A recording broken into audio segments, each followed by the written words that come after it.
Bienvenue dans On va causer. Je suis France et Romain est avec moi. Je suis présent. Aujourd'hui, on va causer d'animal de compagnie et plus spécifiquement de chien. On a un chien et donc on va vous raconter un petit peu comment on décide d'adopter un chien et quelles sont surtout les réalités de la vie de couple alors qu'on a un chien. Je vais peut-être te laisser nous présenter notre chien d'abord, histoire qu'on ait un petit peu une idée de qui il s'agit. Donc tout d'abord, visuellement.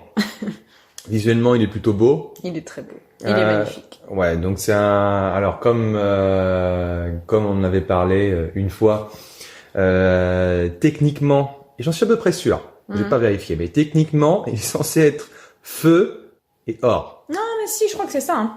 En pratique, bon, il est roux et blond, avec une chevelure à faire mourir d'envie de nombreuses personnes, humaines ou non humaines.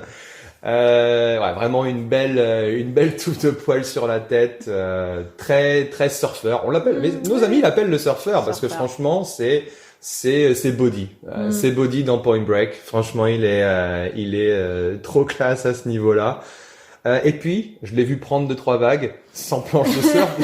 En fait, il s'est pris dans sa tête. Il n'y avait pas de planche de surf, mais il les a méga bien pris, quoi. Il y avait de l'idée. Donc, il y a vraiment quelque chose. Il a 8 ans et demi, bientôt 9. Quelques poils blancs, je l'ai pas dit, visuellement. Ouais, mais très classe. C'est blond très clair, ça Oui, passe. voilà. De toute façon, je sens que le poivre et sel, il va bien le vivre. Ouais. Mais voilà, ça devrait aller.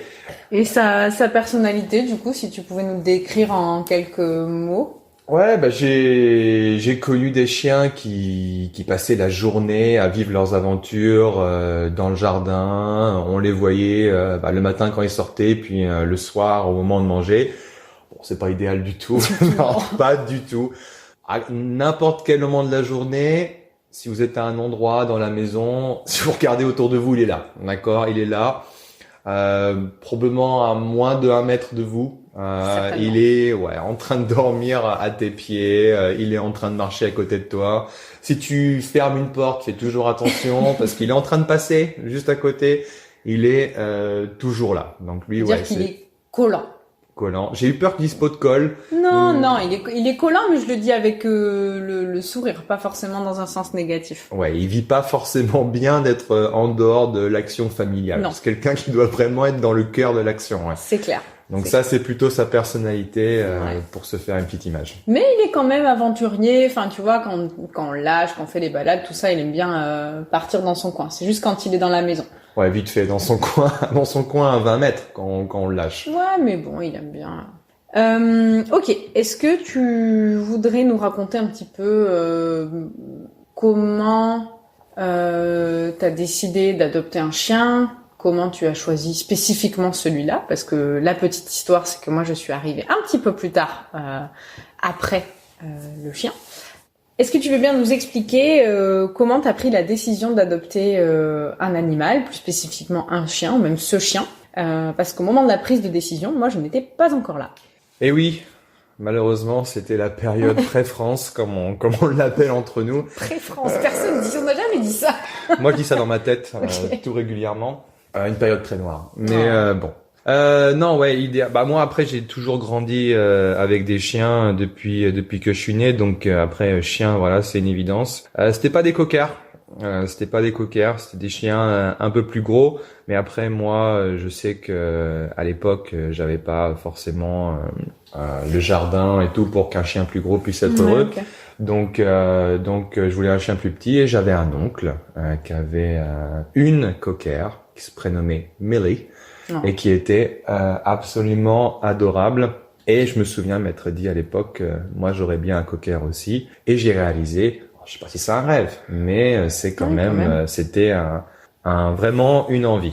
Et après, pour ce qui est en pratique de l'adoption, je regardais un peu. C'était sur les sites internet à la base. Et c'était un élevage pas loin à la campagne. Et ils mettaient les photos de leurs chiots. Et je sais même pas si je t'ai déjà montré idéal vraiment tout chiot sur le site internet, mais il était voilà quoi. Au niveau de mignonnerie, on crève le plafond. Et donc je me dis allez bon, je vais le voir. Je vais le voir bon, pour voir. Bon, une fois que je l'ai vu, c'était fichu. La décision était prise. C'était fichu. Voilà, c'était prenez mes sous, il y a pas de problème. Alors, il se trouve que le pauvre, il était un petit peu moins cher parce que c'était le dernier de sa portée. Personne l'avait acheté. Oh, c'est horrible ça. Parce que non, c'est pas horrible. Attends, c'est trop bien pour nous. Ouais, non, c'est chouette, mais c'est bon, je sais pas pourquoi c'était le dernier. Ouais. Ouais, franchement, une fois que je l'ai vu, c'était une évidence. Voilà, il y avait plus à réfléchir. C'était vraiment, c'est ce genre de choses où ça sert à rien de peser le pour et le contre, de faire des listes, les points positifs, les points négatifs, c'était réglé. La solution était la décision était déjà prise, et décision que je ne regrette pas depuis, même quand on a des prises de bec parce qu'on n'est pas d'accord. On est une équipe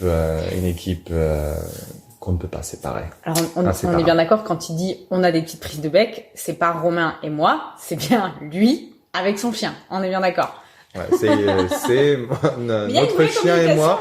Qui ne sommes pas d'accord. Bah, après, je sais pas si on peut déjà décrire une dispute entre idéal et un être humain. C'est genre, c'est moi qui lui dis un truc, lui qui me fait atchoum. C'est comme ça qu'il exprime son mécontentement. Il me fait atchoum et moi je lui dis, moi je lui réponds et je lui dis idéal, tu me parles pas comme ça.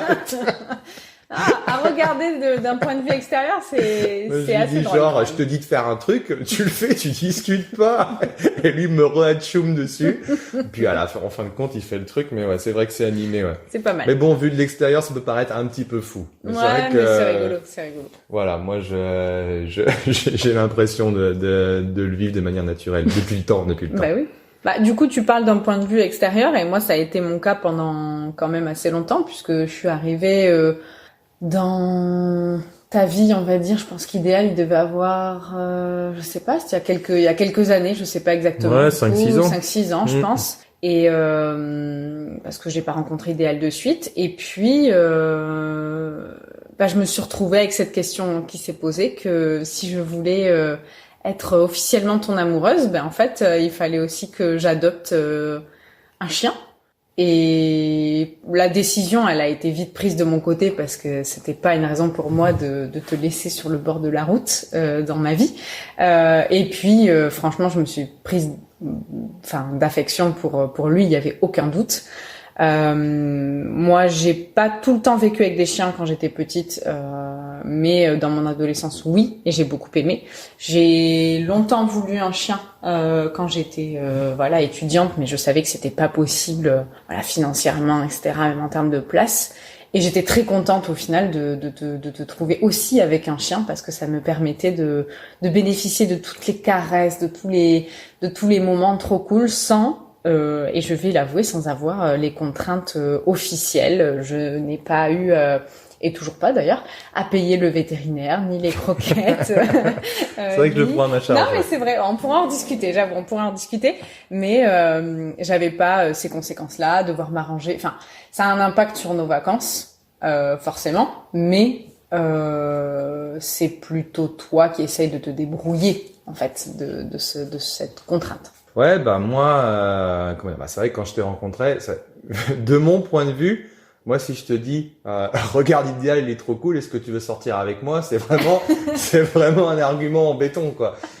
Après, c'est vrai que ça, c'est vraiment mon point de vue, et finalement, pour d'autres personnes, ça peut paraître comme encore plus d'investissement. On se lance dans une relation, et finalement, il faut se faire un animal de compagnie, puisque bon, c'est même pas envisageable. Non. Voilà, quoi. Idéal et moi, on est inséparables.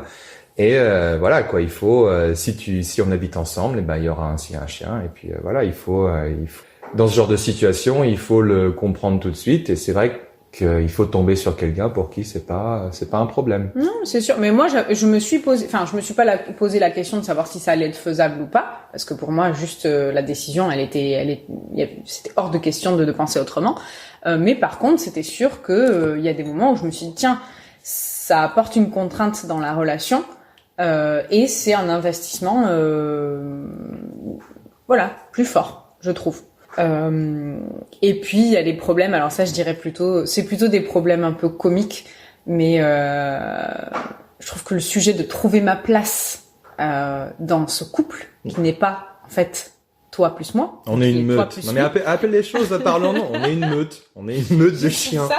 Non mais j'ai trouvé ça longtemps. Alors maintenant je pense que c'est bon, c'est plus stable, surtout depuis qu'on vit ensemble. J'ai trouvé ma place dans la meute. Mais je trouve que pendant longtemps ça a été assez instable et assez compliqué. Peut-être que tu veux expliquer un petit peu ce que c'est la dynamique, et je pense que pour que d'autres couples puissent se retrouver dedans, effectivement, s'il y a une relation maître-animal, quand il y a une autre personne qui vient s'intégrer dedans, je pense que ça peut pas mal chambouler les choses. Donc, si tu veux expliquer la dynamique. Bah après, ce qu'il faut comprendre, c'est que, alors après, il peut y avoir différents courants de pensée, oui. Mais les chiens, à l'origine, avant qu'ils se séparent dans l'évolution, c'était des loups. Et les loups, ils fonctionnent par meute. Quand je dis meute, c'est qu'à demi une blague. Oui. Et du coup, dans une meute, il y a un alpha et puis il y a une hiérarchie. Personne n'est égal. Donc, il y a forcément une hiérarchie. Et t'as des gens en dessous de toi et t'as des gens au-dessus de toi. Et notre chien idéal, c'est comme ça qu'il voit la famille. Il a son maître, qui est son alpha. Il a lui qui obéit à son maître. Le problème, c'est les autres gens de la famille. Est-ce que ils sont en dessous de lui ou au-dessus de lui? Et donc il y a eu combat. Il y a eu combat entre vous pour savoir, parce que bon, bah du coup dans la pyramide, pour idéal, je suis son maître, donc pour lui je suis son alpha. Mais entre vous, il y a eu combat pour savoir qui venait deuxième dans la meute. Clairement. Alors moi je vais être clair. Je voulais que ça soit toi. Merci, je suis rassurée. Je lui disais pas en cachette, non, vas-y, affirme-toi, prends ta place. mais je voulais que ça soit toi. Mais oui, bah, idéal, c'est un chien, et dans la meute, il a pas envie de régresser forcément. Ouais, après, il faut que ça soit clair pour lui. Un chien, il est malheureux s'il connaît pas sa place dans la meute. Mais lui, il a un tempérament, il est doux, mais il aime bien s'affirmer aussi. Et s'il y a une nouvelle personne qui arrive, bah, il va essayer un petit peu d'être au-dessus. Ouais. Donc, il faut que la personne qui arrive soit capable de s'affirmer, surtout pas être méchant, bien sûr, mais savoir que c'est elle qui commande. Parce que et puis lui, ça l'apaise aussi de savoir sa place et à qui il doit obéir, à qui il doit pas obéir, que ça soit clair pour lui. C'est du stress en moins. Non, mais je comprends que ce soit important pour lui, mais je pense qu'au final, les choses, elles se sont un petit peu stabilisées. Après, je pense qu'on a quand même des moments un peu, juste un peu comiques. Voilà, comme tu disais tout à l'heure, où il éternue pour exprimer son mécontentement, ou, au moment où on enregistre, vous aurez peut-être déjà écouté, ou vous allez bientôt écouter un épisode sur le sport que l'on partage avec Romain, et quand on s'entraîne un petit peu à la maison, idéal, il devient fou, il fait pas partie du jeu auquel on est en train de jouer, donc il nous aboie dessus. Si on se chamaille un petit peu, ça y est, il faut qu'il fasse partie de la discussion, donc il se met un peu entre nous deux. Moi, je trouve que bon, il y a des situations gênantes où il y a des moments où on se rapproche un tout petit peu, etc. Puis là, il est juste à côté, puis il pose sa tête à côté de nous. En fait, c'est pas possible, parce que voilà, il est un petit peu collant, il a envie de savoir ce qui se passe, il a envie de faire partie de. En fait, je pense que c'est un petit garçon, c'est un petit être humain dans sa tête. Il a pas compris que c'est un animal, en fait, tout simplement. Bah, idéal, c'est 8 ans et demi, et en âge de chien, je crois qu'il nous domine carrément, quoi. Ce serait vraiment le daron de la famille. Mais, psychologiquement, il est resté très enfant. Enfin, il joue encore beaucoup. Mais oui, c'est quelqu'un qui vit pas bien d'être en dehors de l'action, ouais. Il aime pas être à l'écart. Lui, il fait partie de la famille, hein. S'il se passe quelque chose, s'il est pas dedans, ça cloche. Et il le vit pas bien. Ouais. Ouais. Mais si je compare quand même notre expérience d'arrivée tardive dans le duo maître chien, je pense qu'on s'en sort pas mal du tout. Je connais des personnes qui ont bien moins bien vécu la situation avec des chats ou des chiens qui se sont mis à les rejeter, à uriner dans leurs affaires, sur le lit là où ils dormaient, et tout, des trucs affreux, alors qu'en fait, idéal, même si tous les deux on a cherché notre place, en fait, il a toujours été juste un vrai amour. Et voilà, il est un peu collant, un peu envahissant. Avoir un chien, ça a ses contrainte, que ce soit parce qu'on l'a décidé ou parce que on l'a un petit peu subi, même si c'était avec le sourire. Et au final, je regrette absolument rien. C'est une boule d'amour dont je profite chaque jour et c'est juste. Dis encore un petit peu ce que tu ressens pour lui. Il écoute parce là. Que il se régale, il écoute. Oui, mais c'est vrai qu'il est juste à nos pieds, là, couché. Il se délecte. On avait dit, il est forcément à moins d'1 mètre. Et ben voilà, ça se vérifie. Je touche ses pieds là. Donc voilà. Est-ce que tu as quelque chose à ajouter sur notre relation avec un animal de compagnie en tant que couple? Ouais, globalement, ça déchire. Ça déchire. On peut dire ça comme ça. Donc on a causé d'un petit chien qu'on n'a pas forcément décidé d'adopter, mais que on adore. Et puis, j'espère que ça vous aura permis peut-être de trouver quelques éléments de réponse si jamais vous êtes dans ma situation. Pourquoi pas. Ou dans la mienne. Ou dans la tienne, c'est vrai, pour amorcer un processus de décision. Merci d'avoir été avec moi et puis de nous avoir présenté un petit chien. Et puis, on se dit à la prochaine. Salut!